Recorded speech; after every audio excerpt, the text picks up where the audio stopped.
is one of our biggest nerds and one of our biggest Toastmasters. He's going to talk to us about tech requirements. You know, we've talked about some of whys and wherefores of having successful hybrid, blended, happy, healthy, vibrant meetings, but what tech is required to make this work? Is it something that an average club can handle? To answer these questions tonight, we have one of the sponsors of our Nerd Masters Club and a longtime member of our hybrid club, of a hybrid club, Sound Advice, Mr. Kyle Hall with Going Hybrid Tech Requirements. Thank you, Merlin. There's some creative ad-libbing to my intro I heard there. So I really appreciate the humanness of humanity that James talked about, and I appreciated Mary talking about how to plan meetings and breakouts and talking things. And now it's time to take a hard left turn into tech, at least for a few minutes. And while I agree with Mary, I really dislike using PowerPoint. It's kind of necessary for me right now. So I'm going to use Google Slides. I'm going to share my screen. And move that over there. Okay. So we're talking about going hybrid. Now, there's two definitions of hybrid or blended clubs. There's the clubs that meet in person sometimes and online sometimes. And there's clubs that meet in person and online at the same time. And we're talking about number 2. Because in person sometimes and online sometimes is pretty much what we're doing now. And then we all move to the same room. So we're talking about number 2. Now, if this seems obvious to you after a year and a half in COVID, yeah, it should be. What do we need? You know, your online participants need a phone or a computer at home. In the room, you need a computer and you need, in-room participants. You also need a high-speed internet connection and some kind of conferencing tool. Maybe it's Zoom, maybe it's GoToMeeting, maybe it's something else. And your speakers need to be coherent. So minimum tech requirements. And I really cut this down to the bone. I mentioned high-speed internet. You probably need Wi-Fi and a conferencing tool in the room, so your online folks can see and hear the in-room folks. Your computer needs to have an external camera, and I'll show you a picture of one in a minute. It's a camera that you can aim at people and has a directional microphone, so you can aim it at whoever's speaking. And so the in-room folks can hear the online folks. You need some external speakers to attach to your computer because most laptop speakers are not good enough to be heard more than a few feet away. The advantages of this really cut down system is less money and simpler. Disadvantages: the online folks can only see the person who's on the camera. They can't see anybody else.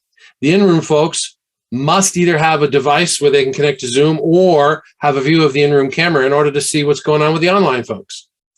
And the Zoom master, I'm assuming the Zoom master is the person holding the external camera, is a pretty busy person. So here's an example of an external camera. This is a camera you can pick up from Amazon, connects by USB port to a computer. You can get these things for under $20 now. On myself, the computer, the camera you're watching me on is an old, at least 10 or 15-year-old Logitech camera that just sits on top of my monitor. It's an external camera.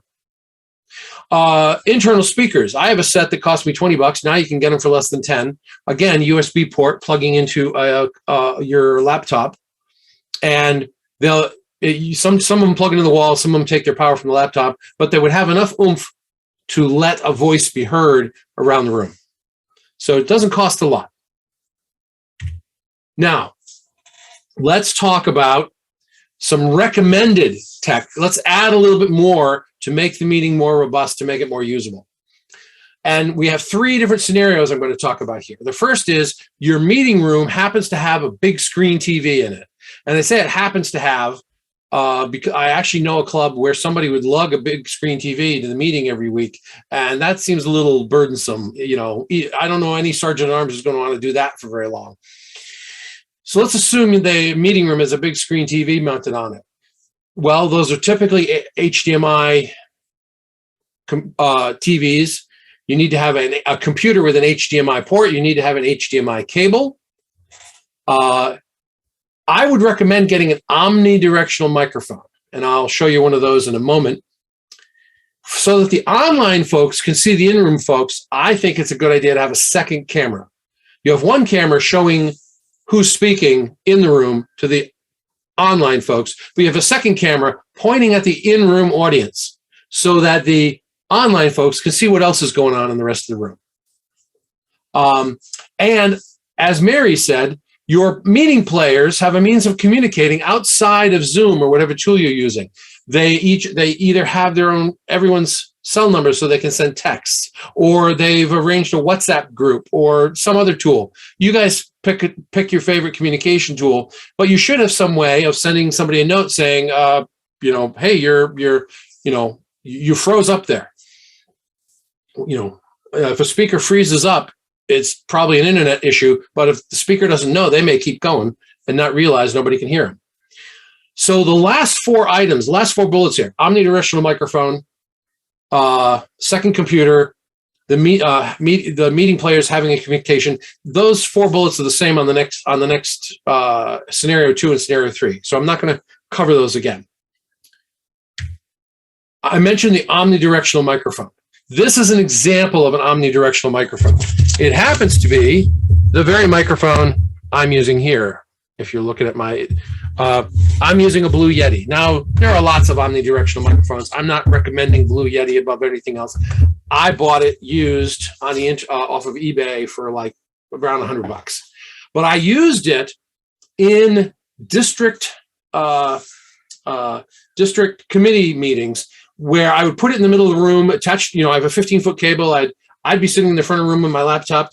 The microphone would be in the middle of the room. People could be 20, 30 feet away and just stand up and talk, and everybody who was online could hear them. You want something that's that good. Now, it does mean people have to be quiet. You can't be sitting in the back of the room having a conversation, or everyone's going to hear it. But a nice omnidirectional microphone, and some of them are getting inexpensive. So your club may want to invest in one of those. Now, the second scenario. First scenario was huge, big screen TV in the room. Okay, we don't have that. Well, either the room has a laptop projector. Some of them mount them right to the ceiling, or your club has a laptop projector. If you check with your members, you may find one or more of them have their own projector. And if you're going to use that as a way of showing people what's going, the online attendees, you're going to need a cable to connect the computer to the projector. 99% of the time, it comes with a projector. You're going to need either a screen or a blank wall that you can project on. So you need to arrange that. And then the other things we already talked about. Now, the third scenario, and I think this one is kind of interesting, is you don't have a big screen TV, you don't have a projector, but all your in-room attendees bring their own devices with them and connect into the meeting. And if you think about it, you don't necessarily need the omnidirectional microphone if everyone has their own device, although it would help because everyone could mute their own devices and you wouldn't have to worry about feedback.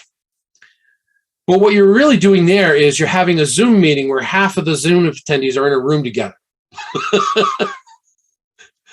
It's a little odd, but that's kind of what you're doing. It could work. It would be interesting. My own club we're going to have our first hybrid meeting next week. I should say our second, because our first one was actually before COVID started. We're going to do our first post-COVID hybrid meeting next week. And we're encouraging those people who are coming to bring their devices with them, not so that they can stare at the screen, but so they can chat with people. And so they can send messages to speakers after their talks and things like that. Now, let's talk about room setup. If you only have one camera, this is kind of the room setup I would suggest. It's not perfect, but it's good. And it's very similar to what Sound Advice used. We have a table down the middle with people on either side. You have the lectern at one end. You've got your camera at the other end. And on the wall behind the camera is either where you project your screen or where you have your big screen TV. And what's good here is that people in the room, they can turn their heads to the left or the right to see the speaker, and they can turn their heads the other way to see the screen. You don't have to have people trying to turn around and see what's going on. The people who are on screen can see everybody and the lectern. So that's a simple setup if you only have one camera. If you have two cameras, you might want to set up something like this, where the audience is facing the lectern. You have another camera up front facing back towards the audience. Of course, you have a camera facing the lectern to capture everyone who goes up to the lectern, and a screen or TV, a projection or TV on the wall so that people can see that. Now, one thing that's implied here, but I haven't explicitly stated, so I'm going to explicitly state it. Anyone who speaks steps up to the lectern. Not all clubs do that.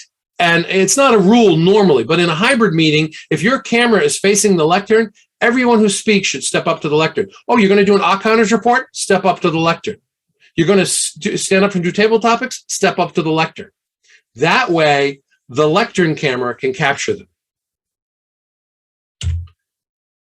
So what will be required of us as we go hybrid?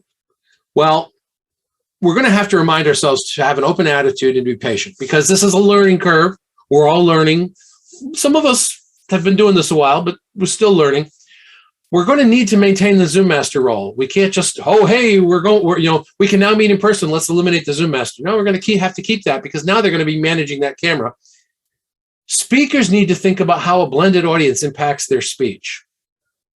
Handouts was mentioned as a good example.